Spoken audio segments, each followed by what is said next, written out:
Dans cette vidéo, on va parler de richesse. On va parler de comment atteindre la richesse, qu'est-ce que la richesse. Je vais vous donner également ma définition de la richesse, très personnelle, pour vous aider justement à y voir plus clair par rapport à tout cela. La richesse, c'est un sujet qui, je pense, intéresse beaucoup de personnes. Beaucoup de personnes ont, comme moi quand j'ai commencé, un certain nombre de fantasmes autour de ça.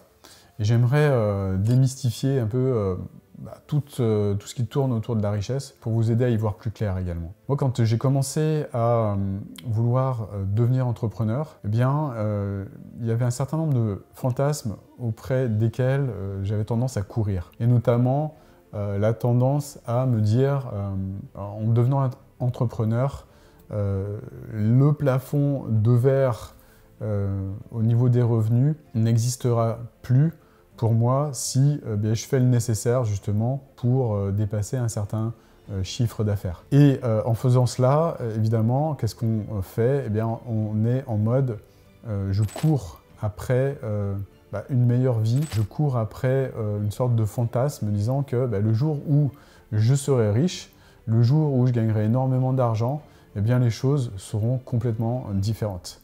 Permettez-moi de vous expliquer que dans cette vidéo que les choses ne sont pas exactement comme celle-là. Pourquoi? Parce que sur la distance, j'ai fini par devenir cette personne riche matériellement, une personne qui a généré plusieurs millions d'euros. Et je me suis rendu compte de trois choses principalement vis-à-vis de la richesse et notamment maintenant, comment je définirais la richesse, comment je la considérais. Je me suis rendu compte que la richesse matérielle, c'était pas nécessairement la chose la plus importante au monde et qu'il y avait trois facteurs qui étaient beaucoup plus puissants, beaucoup plus intéressants, beaucoup plus épanouissants que le simple fait de connecter avec de la richesse matérielle. Ce premier facteur, évidemment, c'est quelque chose qui qu'on soit riche ou qu'on soit pauvre, que tout le monde recherche. C'est-à-dire quand on a ce facteur-là, on n'y pense pas. Quand on le perd, on serait prêt à dépenser des fortunes pour le récupérer. Et ce facteur, évidemment, je pense que vous l'avez compris, c'est la santé. Donc la santé, c'est pour moi le premier facteur, le facteur en tout cas le plus important au niveau de la richesse. Être en bonne santé, évidemment, ça nous permet de faire des choses intéressantes, ça nous permet de bouger, ça nous permet de nous déplacer, ça nous permet de respirer correctement, ça nous permet de monter des entreprises, ça nous permet de nous épanouir, ça nous permet de vivre tout simplement. Et on ne se rend pas compte en fait de l'importance de la santé lorsque l'on est en bonne santé. Par contre, quand on commence à basculer vers quelque chose de beaucoup moins sympa, quand on commence à perdre cette bonne santé, à ce moment-là, on se rend compte en fait de son importance. Moi, je me suis rendu compte de cela. J'ai beaucoup de gratitude par rapport au fait que j'ai une excellente santé. Donc merci la vie pour ça. Par contre, je me suis rendu compte ces derniers temps que la santé c'était précieux. En effet, étant entouré de personnes qui ont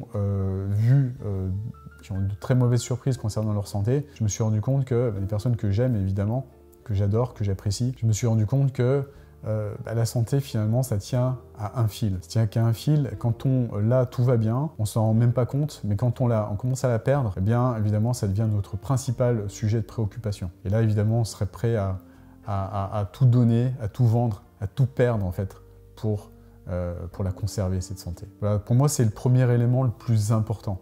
Donc ça peut paraître trivial, mais tous les jours,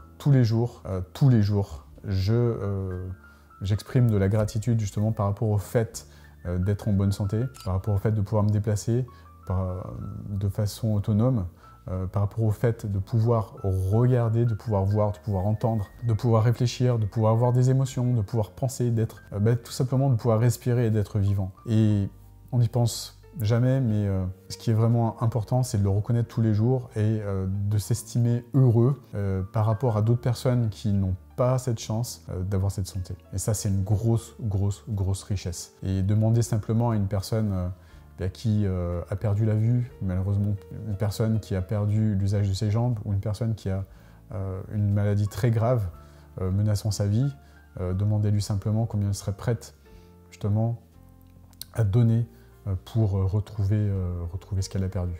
évidemment, vous pouvez imaginer que cette personne serait prête à tout donner justement pour retrouver ces éléments-là. Deuxième point concernant la richesse, c'est également un point qui est extrêmement important. C'est tout ce qui va concerner nos relations. Les relations, qu'est-ce que j'entends par relation? J'entends relations humaines, relations amoureuses, relations familiales, relations amicales, relations professionnelles.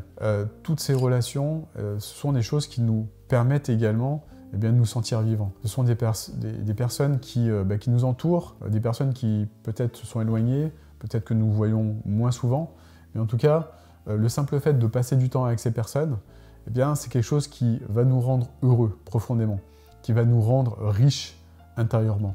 Tout comme la santé, la richesse de la santé, je vous l'ai exprimé, là je parle d'une richesse au niveau relationnel, de la richesse d'être entouré de belles personnes et de passer des moments avec ces personnes. Alors ça peut être des moments simples, ça peut être juste échanger, juste discuter, juste serrer les personnes dans nos bras, ça peut être peut-être jouer avec ces personnes, jouer aux cartes, tout simplement, mais passer du temps et échanger avec ces personnes, pour moi, dans ma définition de la richesse, ça fait partie intégrante de ces trois choses qui, moi, me rendent profondément riche. Donc très souvent, on se rend compte de ça très tard dans la vie, je veux dire, parfois en fin de vie. Parfois, on court tout le temps après une forme de richesse, alors que cette richesse est à côté de nous, tout simplement, sous la forme de personnes qui nous aiment, sous la forme de personnes qui nous soutiennent, sous la forme de personnes qui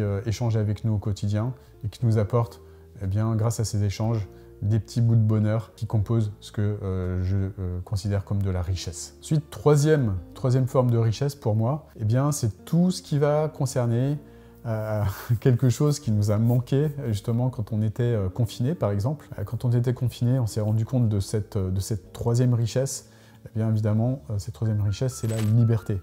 En étant confiné, en étant coincé entre quatre murs, on s'est rendu compte dans les années début 2020, que cette notion de liberté qu'on avait et dont on ne se rendait même plus compte, et qu'on perdait justement pendant ces périodes-là, on s'est rendu compte que cette liberté, elle était très importante. Et cette liberté, moi je la décompose en 4 parties, 4 facteurs en fait.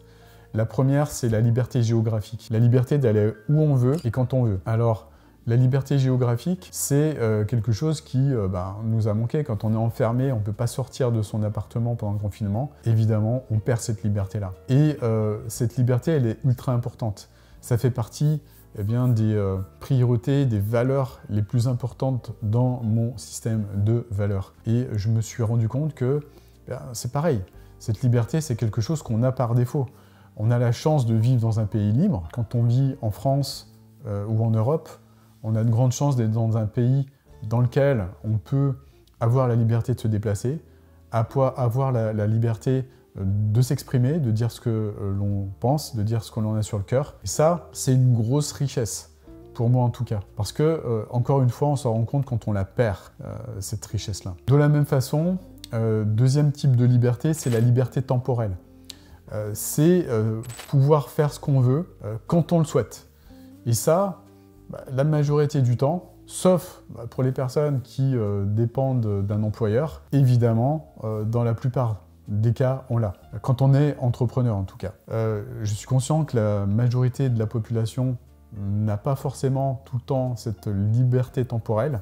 En tout cas, la bonne nouvelle, c'est qu'il est possible de l'obtenir en mettant en place les bonnes actions pour devenir entrepreneur. Ensuite, troisième type de liberté, c'est la liberté financière. De la même façon, c'est un facteur qui est intéressant pour, évidemment, se sentir riche. La liberté financière, c'est quoi? C'est tout simplement aller au restaurant, par exemple, et choisir ce dont on a vraiment envie, ce qu'on aime sur la carte, et ne pas regarder la colonne de droite, par exemple. Et se dire, ok, moi, qu'est-ce que j'ai besoin de quoi? J'ai envie de quoi aujourd'hui? Est-ce que j'ai envie de légumes? Est-ce que j'ai envie de poissons? Est-ce que j'ai envie d'autre chose? Et de se dire, ok, je commande sans même regarder la carte. Pour moi, c'est la définition de la liberté financière. Évidemment, ce type de liberté est un petit peu plus difficile à obtenir. Quoique, quoique maintenant, il est tout de même nécessaire de travailler, il est tout de même nécessaire de mettre en place beaucoup de choses, mais je suis convaincu que beaucoup de personnes peuvent l'atteindre, cette liberté financière. Ça nécessite du temps, ça nécessite de l'énergie au départ. D'ailleurs, j'ai mis en place une formation dans cette description, je t'invite à la regarder, elle est juste en bas. Inscris-toi, c'est une masterclass qui dure un peu plus d'1 heure et qui explique exactement comment mettre en place une activité de coach ou de thérapeute prospère pour justement atteindre cette liberté financière. Voilà, je referme la parenthèse, c'était donc le troisième type de liberté, liberté financière. Et le 4e type de liberté, pour moi, c'est le plus puissant. Celui-ci, il est gratuit, n'importe qui peut l'atteindre et il permet à tout le monde justement de connecter au bonheur, de connecter au bien-être. C'est la liberté émotionnelle. La liberté émotionnelle, c'est quoi pour moi? C'est tout simplement le fait d'être responsable de ses émotions, responsable de ce qu'on ressent au quotidien et d'être capable de gérer ses émotions au quotidien, d'être capable de changer la façon dont on voit le monde. Pourquoi? Parce que notre niveau émotionnel est intimement lié à la façon dont on va voir le monde, la façon dont on interprète le monde, la façon dont on le regarde. Tout simplement, en changeant nos lunettes, on va pouvoir changer les émotions qu'on va se ressentir, en changeant nos perceptions de ce monde. Et ça, c'est extrêmement intéressant de comprendre que lorsqu'on est, par exemple, face à des injustices, lorsqu'on est face à des choses qu'on n'aime pas forcément, voire on aura tendance à juger, on aura tendance, de par ces jugements, ressentir des émotions qui vont nous faire nous sentir mal. Par exemple, si je vis une injustice, si je suis bousculé dans la rue, ou si j'ai la perception d'avoir une personne qui abuse de moi, par exemple, eh bien, le problème, c'est que je vais me sentir mal parce que je vais considérer cela comme une injustice. Ça va être tourné en tâche de fond dans ma tête, dans mon esprit, et je vais avoir tendance à ne penser qu'à ça, continuellement, jour après jour. Je vais soit vouloir réparer les choses, soit vouloir me venger, soit avoir de la culpabilité vis-à-vis de moi-même, soit avoir de la culpabilité vis-à-vis de la personne ou de la circonstance qui a causé cela, et je vais être malheureux ou je vais être malheureuse pendant ce laps de temps, qui peut durer une journée, une semaine, un mois, un an ou toute une vie.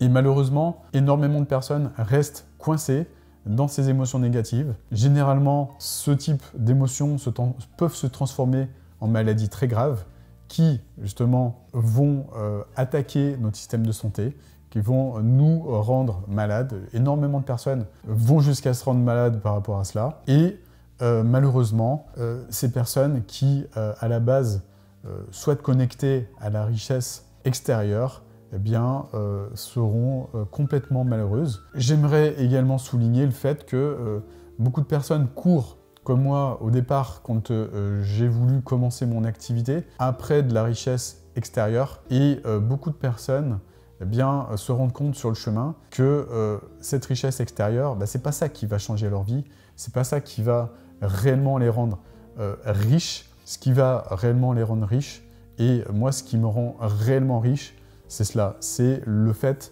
de savoir gérer mes émotions, de vivre en étant en bonne santé, c'est de vivre en ayant d'excellentes relations avec moi-même et relations avec les autres, et c'est le fait également de connecter avec cette notion de liberté géographique, temporelle, financière et émotionnelle. Et surtout, de savoir changer mes lunettes quand c'est nécessaire. Lorsque je vis des épreuves qui sont éprouvantes, ça arrive dans un parcours entrepreneurial de vivre des épreuves qui sont difficiles, c'est savoir rééquilibrer mes perceptions, changer mes lunettes par rapport à ce que je vis, de manière à vivre ce type d'épreuve sereinement, de grandir vis-à-vis de ces épreuves, de devenir une personne beaucoup plus en mesure de gérer ses problèmes et d'être une personne qui n'est plus touchée par ce type de challenge. Les challenges, ce sont des problèmes, challenge, c'est la même chose. Moi, je préfère appeler ça des challenges. Pourquoi? Parce qu'un challenge, c'est quelque chose qui va nous faire grandir. C'est quelque chose qui va nous permettre d'avancer et de nous dépasser également. Ça aussi, c'est une notion qui est intéressante, le fait de croître, de grandir et de contribuer également. mais j'en parlerai dans d'autres vidéos. Dites-moi dans les commentaires ce que pour vous est la définition de la richesse. Je suis très intéressé par rapport à ça, je réponds à tous vos commentaires, c'est moi qui le fais, c'est pas une autre personne. Dites-moi par rapport à ça quelle est votre définition de la richesse et puis ce que vous souhaitez mettre en place justement pour développer cette richesse vis-à-vis de votre vie, tout simplement. Voilà, j'espère en tout cas que cette vidéo vous a apporté de la valeur. Si c'est le cas, mettez un like juste en bas de cette vidéo, ce qui m'encouragera évidemment à en créer d'autres de ce type-là. Et je vous invite à regarder la vidéo suivante pour les personnes qui veulent découvrir mon travail. Je vous souhaite une belle journée et je vous dis à bientôt pour une nouvelle vidéo. Ciao, ciao.